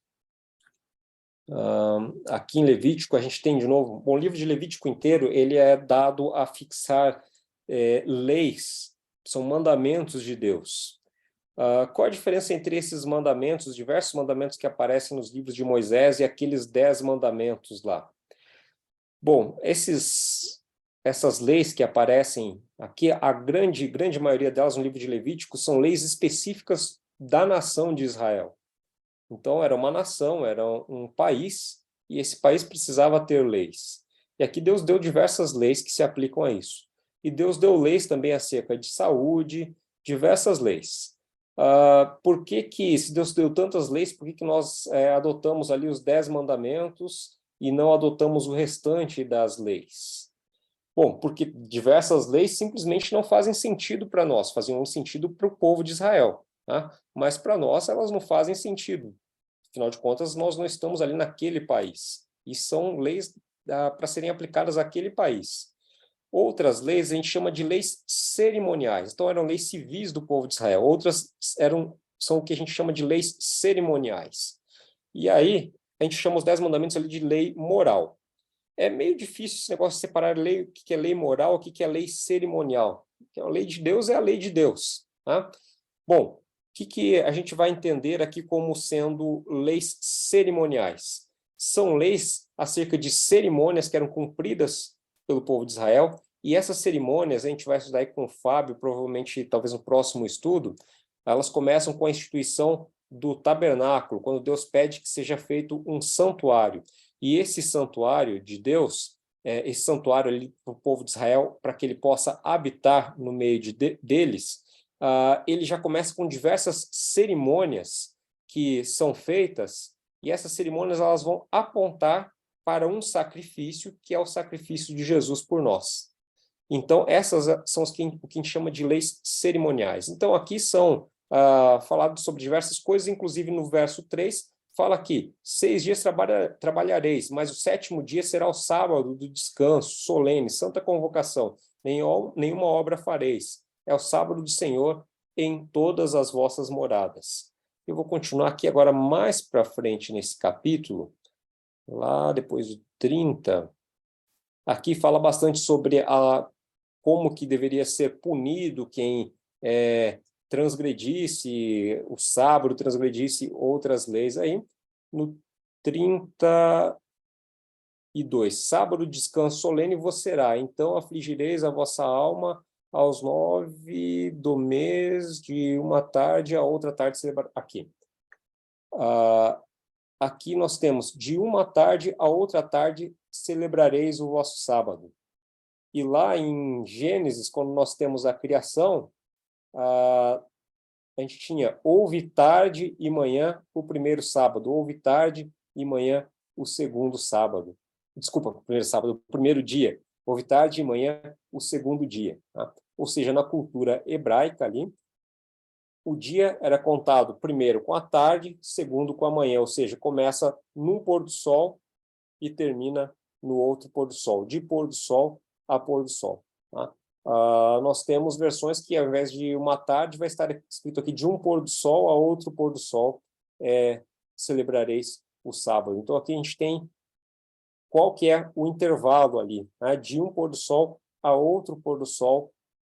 Assim é que o sábado era observado pelos filhos de Israel, pelos israelitas ali naquela época, e vem sendo celebrado até hoje pelos judeus. E também é celebrado na Igreja Adventista. A Igreja Adventista também, do pôr do sol de sexta-feira até o pôr do sol de sábado, santifica esse dia e guarda esse dia como dia do Senhor. Agora, o que a gente deve fazer nesse dia? Como guardar o dia do sábado? Bom, está aqui.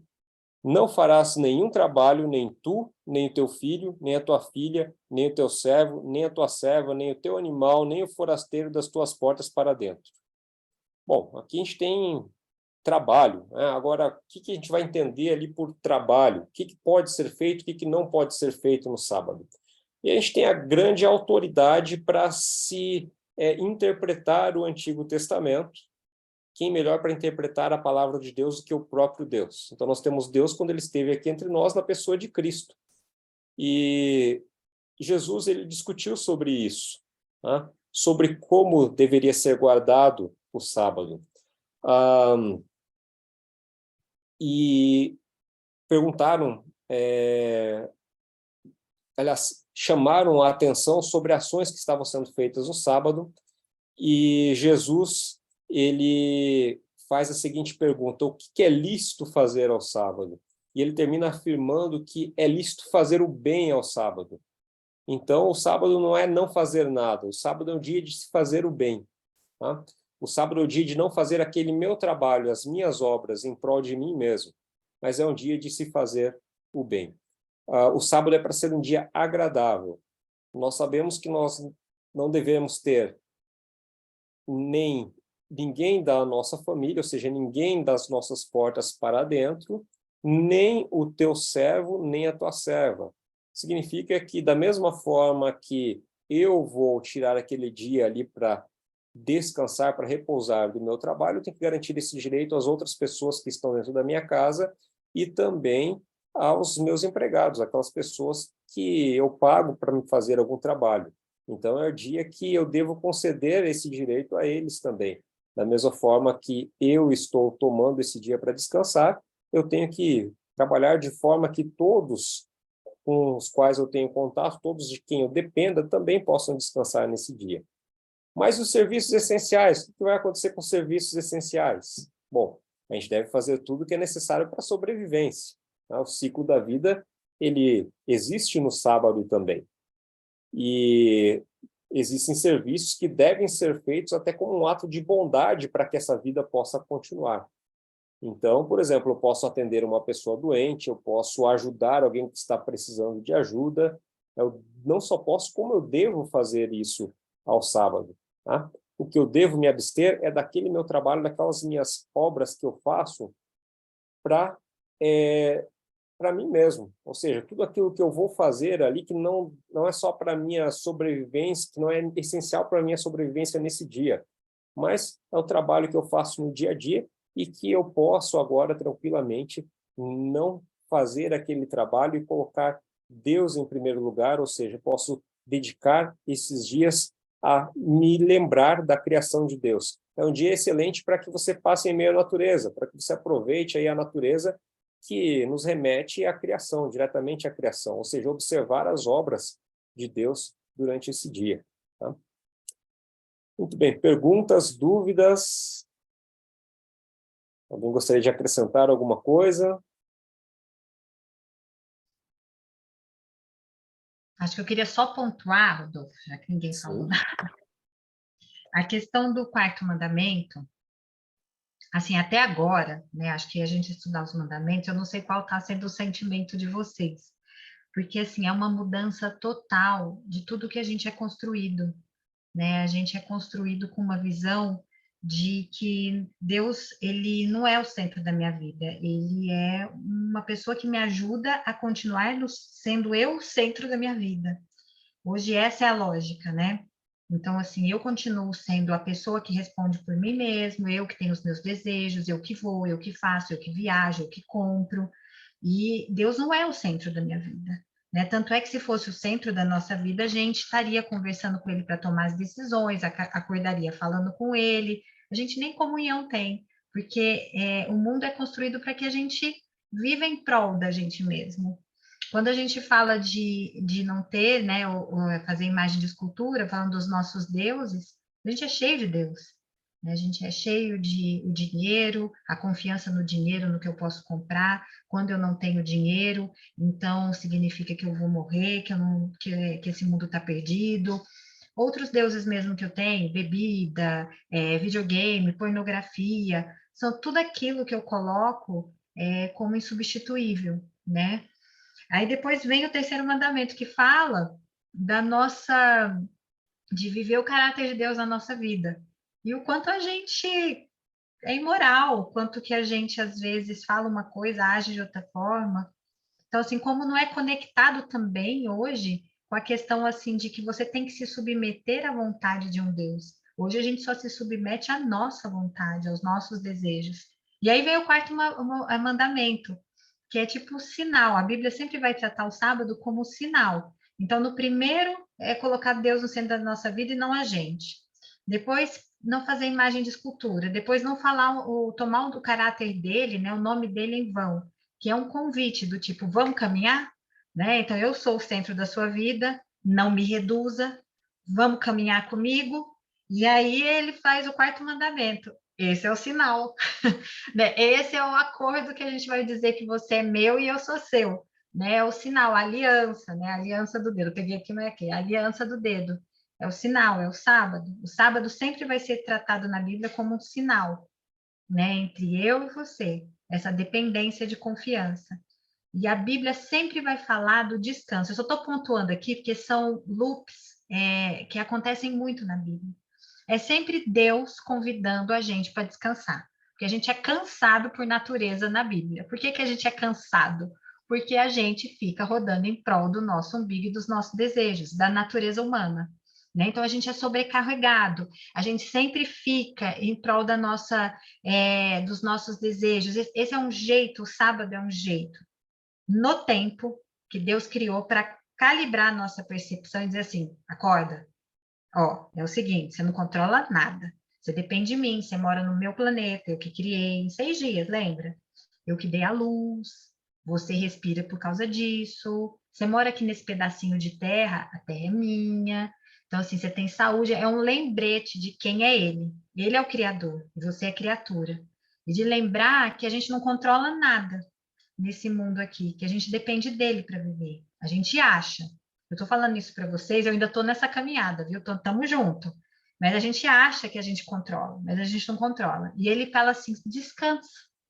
O sábado é para você lembrar que você tem que descansar no meu amor. Lá em Mateus vai dizer, eu cuido do passarinho. O passarinho não passa fome. Não precisa ir no supermercado, não precisa ir lá no Carrefour comprar pão. O passarinho não está na fila quando você chega lá. O passarinho vive, os animais vivem, a natureza vive, a plantinha ali vive, tem seca, continua vivendo, porque Deus provê. Né? Então, assim, o sábado é para você descansar nesse amor, sabendo que você não é o centro, você não é o seu provedor, e que você pode descansar nele. E para descansar, você tem que confiar, né? Porque você fala assim, como que eu vou? Uma vez eu fui numa loja, né? E a vendedora virou para mim, a vendedora evangélica. E ela falou numa época que até hoje eu rumino a resposta para ela. Um dia eu vou chegar lá e vou dar a resposta, que eu não conseguia dar naquela época. Né? Que ela falou assim, como que eu vou parar a loja no dia de movimento, que é sábado? Eu vou parar a loja e não vou trabalhar? E por isso que eu não guardo o sábado. Né? Então, assim, o ela não guardar o sábado não tinha a ver por ser um mandamento, é porque o controle estava na mão dela, porque assim, como que eu vou ficar sem o meu sustento? Né? E a lógica do sábado e os 10 mandamentos servem para isso, para mudar a nossa, sempre calibrar a nossa perspectiva. Assim, não é você, não depende de você a sua sobrevivência é minha. A sua sobrevivência é minha. Será que você não está tendo outros deuses acreditando que o seu dinheiro é o que te mantém? Né? E assim, é muito louco isso, porque está muito arraigado na gente, né? De que a gente vive na sociedade do sucesso, de que a gente vive no mundo dos coaches, de que você é o empresário de si mesmo, de que você faz o sucesso por si mesmo, que basta você querer e você consegue. A gente ouve um discurso dentro das igrejas evangélicas de prosperidade, que Deus vai te dar prosperidade, e o que Deus fala para você é uma outra lógica. Então, assim, não sei o que está causando em vocês, mas essa é só para mostrar para vocês que a lógica de Deus é alienígena, porque ela não faz parte de nenhuma ordem desse mundo. Então, assim, não pode ser criação humana, não tem como ser criação humana, porque o ser humano jamais ia querer fazer isso. A nossa natureza humana não quer isso, né? Então, assim, a Bíblia, ela cria uma estrutura de vida, ela convida a gente para uma estrutura de vida que é descobrir o nosso real propósito, voltar sempre à criação, ao plano original, de por que Deus criou a gente, qual é o nosso propósito e como a gente pode descansar e ter a paz que excede em todo entendimento, que era o propósito dele, mas quando a gente rompe com os caminhos que a gente vem seguindo, que a gente vem entrando nessa lógica, e a gente decide aceitar aqui ser filho dele, né? Acho que é isso. Guardar o sábado é uma coisa totalmente contracultural. Tá? Então, como contracultural está na moda, está na moda isso daí também. Mas se você prestar atenção em exemplos aí, em Nova York existem muitos judeus. Esses judeus guardam o sábado. E existem empresas muito grandes lá e lojas, especialmente lojas, grande parte deles são comerciantes, tá? E um amigo meu estava me contando sobre uma loja de material fotográfico que ele foi lá no shopping, lá em Nova York, só para ir nessa loja que ele queria comprar coisa lá, chegou lá no sábado, a loja estava fechada. E ele achou um absurdo. Aí ele foi ver a história da loja, era uma loja de um grupo judeu. E essa loja nunca trabalhou no sábado, e ela é uma loja muito grande, com muito faturamento. E existem diversas empresas judeus lá em Nova York que não param de crescer, parando de trabalhar um dia da semana, parando de trabalhar no sábado. É um negócio totalmente contra a intuição, contra a matemática financeira. Né? Eu posso trabalhar um dia a mais ali, agora, pessoas que trabalham um dia a menos lá e conseguem ter um crescimento melhor. Né? Bom, em diversos lugares, Deus colocou aqui bênçãos ao povo de Israel por guardar o sábado.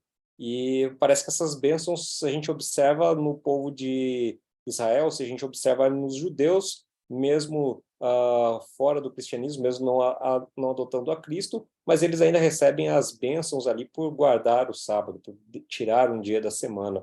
Tá? É interessante que como você vai guardar o sábado, o que você vai acertar sobre o sábado, o que você vai fazer no sábado, o que você vai deixar de fazer, essas coisas também ao longo da sua caminhada, elas acabam modificando Existem coisas que hoje eu faço no sábado que há tempos atrás eu entendia que eu não deveria fazer no sábado. Hoje eu compreendo, entendo com o que eu devo fazer. E à medida que você vai estudando a Bíblia, você vai entendendo melhor, e você vai conseguindo delinear melhor como você deve observar o sábado. Então, não tente decidir tudo o que você vai fazer, tudo que você não deve fazer, e deixar isso aí de forma rígida antes de você entender tudo. Vai entendendo. Não basta estudar só um trecho da Bíblia, mas ela deve ser estudada um pouquinho aqui, um pouquinho ali, porque ela vai dando mais respostas sobre as dúvidas que você tem. Se tem dúvida acerca de uma coisa, de como proceder em determinada situação, à medida que você vai estudando mais sobre aquilo, você vai conhecendo mais, você vai conseguindo fazer de uma forma melhor.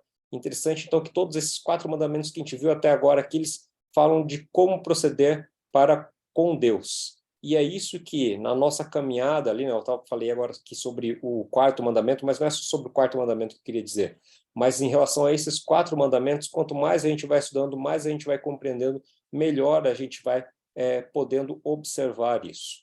Agora, o resumo dessa primeira tábua que está aparecendo aí é: ame a Deus sobre todas as coisas. Então, tudo aqui é sobre o nosso amor para com Deus.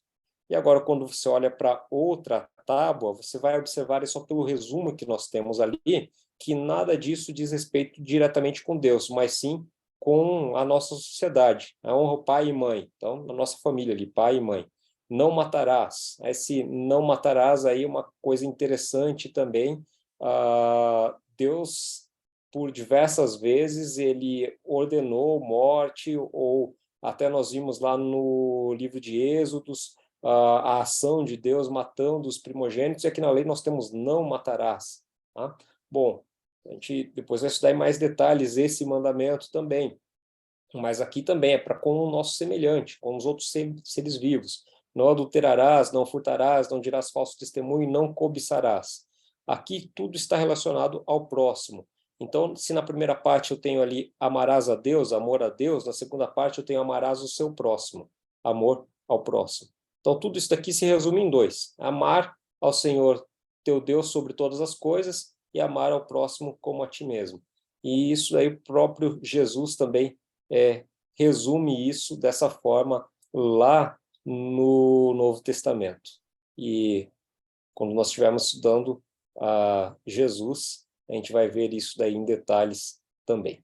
E aí a gente vai ver que essa lei ela não terminou com Jesus, essa lei ela é eterna. Então, tanto a parte ali quanto referente a Deus, quanto a parte referente ao próximo, Jesus disse que não veio para anular a lei, mas sim para cumprir a lei. Então, ele veio cumprir o amor e não modificar ou anular a lei. Karine? Acho que a gente pode finalizar aqui. Se vocês tiverem dúvidas, pode mandar lá no grupinho ou para a gente, ou a gente também faz uma retomada disso na próxima quinzena. Pode ser? Pode ser. Eu tinha um comentário. Claro. Comentário. Faça um comentário. Uma coisa que a gente pode fazer no sábado, que a gente viu Jesus fazendo, é que ele ia na sinagoga. Então, assim, agora a gente tem igreja, então a reunião religiosa é uma coisa boa para fazer no sábado. Também eu queria ler o Isaías 58, 13 e 14, que fala do sábado. Fala assim: se desviares o teu pé do sábado, de fazer a tua vontade no meu santo dia, e se chamares ao sábado deleitoso e santo dia do Senhor digno de honra, então está falando, não faz as suas coisas, faz as minhas coisas, mas fala que você vai ser um deleito, vai ser deleitoso. Então, é interessante isto. Não seguindo os teus caminhos, nem pretendendo fazer a tua própria vontade, nem falar as tuas próprias palavras.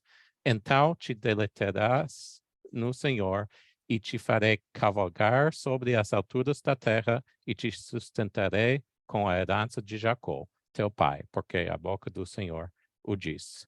Então, acho que isso ajuda a explicar o que a gente faz no sábado. É uma promessa muito linda também. Eu queria fazer uma pergunta, por exemplo, então se você vai almoçar fora no sábado, você está fazendo as pessoas te servirem, né? Qualquer coisa que você fizer que alguém tem que te servir, também seria contra? Sim, Suzana, a gente deveria evitar tudo o que precisasse demandar trabalho de outra pessoa. Nem sempre a gente consegue fazer isso na nossa vida, tá? Mas a gente tenta evitar isso sempre. Tá?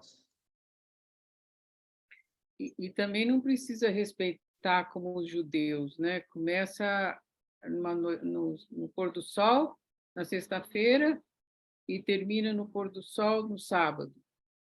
Isso é uma ótima pergunta. Sobre o sábado, a gente poderia fazer um estudo bem maior só sobre o sábado, e espero que a gente faça ainda ao longo aí dos nossos estudos, né? Nós entendemos que sim, a melhor forma de adorar a Deus no sábado, de respeitar o sábado, é de pôr do sol a pôr do sol, da forma com que ele foi instituído. E nós fazemos assim na Igreja Adventista, nós adoramos a Deus de pôr do sol do sábado a pôr do sol do sábado, tá? Da mesma forma que os judeus fazem até hoje. Porque Deus definiu o ciclo semanal exatamente assim, Deus definiu o dia de pôr do sol a pôr do sol, e nós respeitamos da forma com que foi colocado ali de pôr do sol a pôr do sol. Eu ouvi falar de pelo menos um grupo cristão que não adota o pôr do sol, mas guarda o sábado, ou seja, guarda ele no nosso calendário. A gente está fazendo uma mudança, porque a gente está mudando para o nosso calendário, tá? Ou seja, eu estou colocando ali, estou mudando o que Deus colocou lá e estou colocando a minha vontade ali. Estou mudando aquilo que eu sei, que eu conheço, entendo como sendo a vontade de Deus, e estou colocando aquilo que eu entendo como sendo a minha vontade, né? Uma invenção nossa que foi o relógio das 24 horas, começando à meia-noite. Tá? Agora, tem lugar também, Suzana, que é interessante, que a gente não tem pôr do sol durante o verão e não tem nascer do sol durante o inverno, tá? Durante alguns meses. E aí, como fazer isso? Bom, os adventistas, acho que na Islândia, que eu já conversei com alguém de lá, Islândia, acho que era algum lugar lá no norte, eles disseram que adotavam como sendo o pôr do sol ali, o momento que o sol mais aparecia, o momento que o sol estava mais oculto, enquanto era só noite, ou então quando era só dia, né, quando o sol estava mais próximo do horizonte. Né? E aí poderia ficar perto da meia-noite, acho que lá no caso deles, né? Porque ela não tem um pôr do sol e um nascer do sol, o sol estava sempre lá em cima. Tá? Mas nós adotamos aí o sábado de pôr do sol a pôr do sol, respeitando o ciclo conforme Deus colocou para nós ali na Bíblia. Não sei se alguém gostaria de complementar, de comentar acerca disso.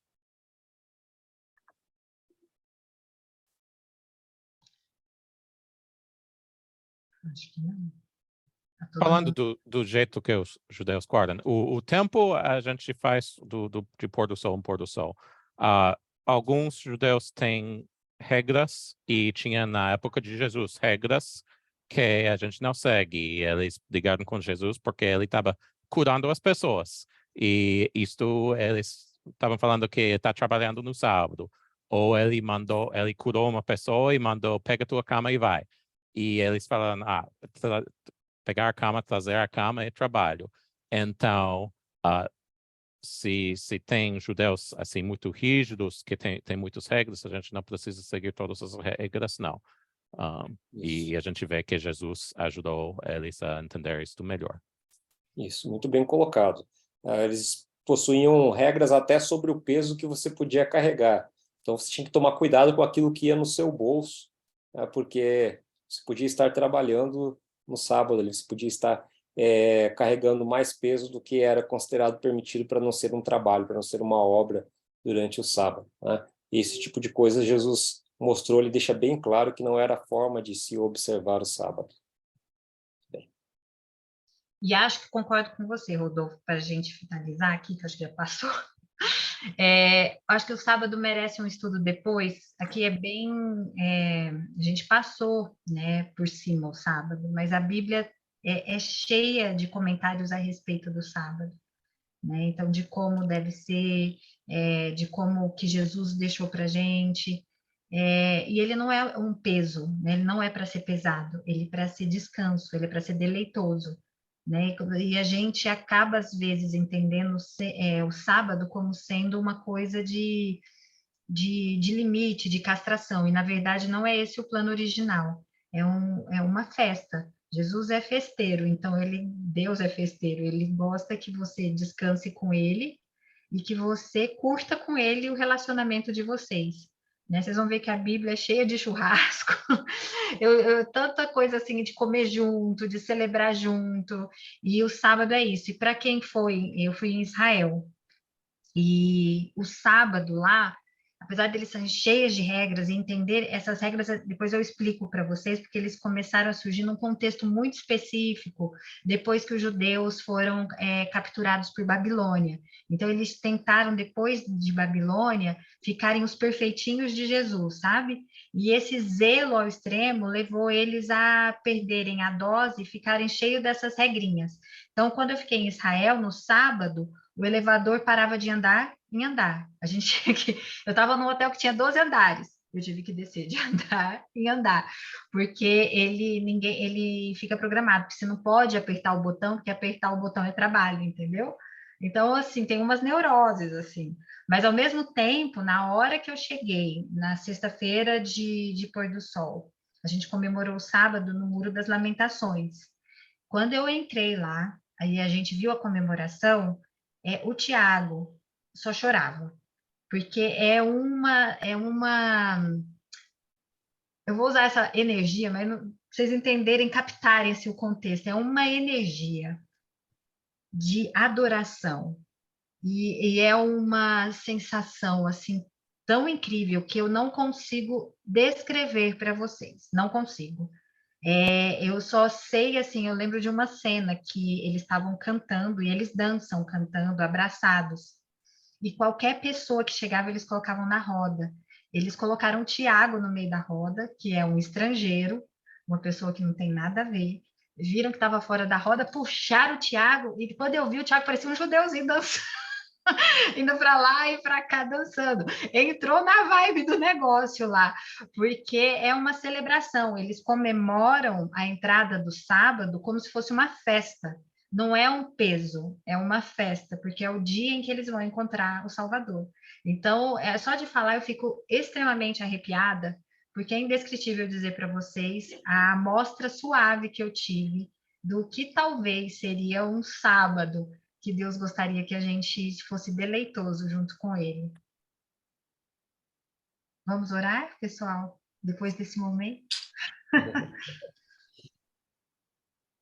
Rodolfo, você ora? Acho que hoje você ora, hein? Tá bom. Eu acho que orei nas últimas 3 vezes.